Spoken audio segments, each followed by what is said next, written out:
And welcome back. Well, earlier this month, Green Bay wide receiver Jeff Janis and Packers Hall of Famer and Super Bowl champion Dorsey Levens shaved their facial hair to get a clean start before challenging men to join them in growing out their facial hair throughout the month of November, known as Movember. Right? They did this in partnership with Froedtert and the Medical College of Wisconsin's Cancer Network for Green, Gold, and Growing, a prostate cancer public awareness campaign that they have. Jessica Motl is a certified physician's assistant with the Prostate Urological Cancer Program at Froedtert, and she is here with more information that all men and the women who love them should definitely know. Great to see you. Yeah, thank you. Thank you for having me. And I think it's huge that these Packers, one a former player, one a current player, have gotten in on this campaign to raise awareness. Because I think especially for men, a lot of times just getting them to the doctor to get these screenings. Just starting the conversation. Yeah, for sure. Let's talk a little bit about how common prostate cancer is. It's a fairly common disease. It is the most common solid organ cancer in men, so only skin cancer is more common.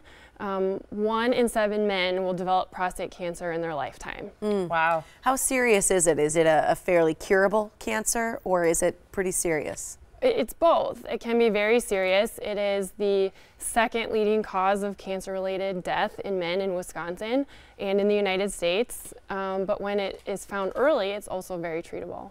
See, and that's sad too, because it's a matter of, because isn't prostate cancer screening, or PSA, it's a comparison thing, right? So you almost have to get a baseline. Absolutely. At what age should men have that baseline test or screening?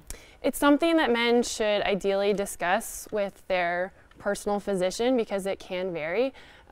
Generally speaking, men between the ages of 50 and 70 are in the key screening age group, but it can go to younger men, especially if they have a close personal family history. And family history, I think, is huge as it relates to this particular kind of cancer, because I think about even in my own family. My dad had prostate cancer, his brother had it, his father, several other uncles. So it's like if you have that kind of family history, you have to So if you have a brother, that's the kind of person who probably should be starting earlier than age 50. And that's to get the baseline. Yes, exactly, because if you start with a baseline at an earlier age, like you were saying, it's more this comparison, so it's much easier for us as the medical providers to be able to see when a change occurs. And so that's how it's detected with this test that Molly's talking about, is that correct? Right, so there are 2 parts to screening, both done in the clinic quite easily. One is a blood test called a PSA, and the second one is a prostate exam. See, that's the one guys don't like. Yeah. You know? And I know this is something that's uncomfortable for people to talk about, because it's a physical exam.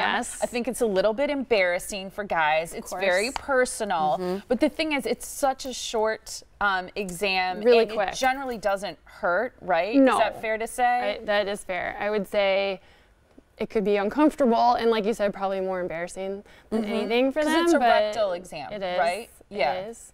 But it's very quick. And that's part of why we want guys to just come in and have the discussion, because I think it feels less scary when you come, sit down with someone, talk about it. Why is it important to have an exam?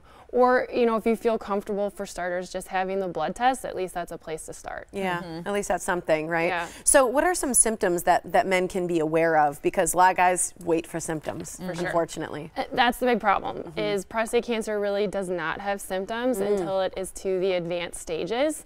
You know, so it could present as bone pain or blood in the urine or something very serious, which it's probably at an advanced stage by that point.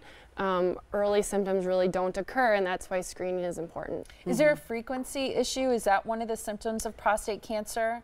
Most often frequency is just from normal enlargement of the prostate, which is something that happens to all men as they age. It's just a normal part of getting older. Oh, the prostate gets bigger. It does. As they It slowly grows as you age. Okay. Yes. So I tell people it's just like losing your hair or gaining ear hair, all these magical things that happen as you get older. Well, it's funny. It just happens. I was just thinking that, I don't know if this is true for women, but men, you see very elderly men, their noses and their ears continue to grow as they age. It's true. All of ours and so do. does the prostate. So, so the prostate does too. You don't see it, so that's why it's important to get these tests. Exactly. And how important is it to talk to the women in a guy's life I think it's huge.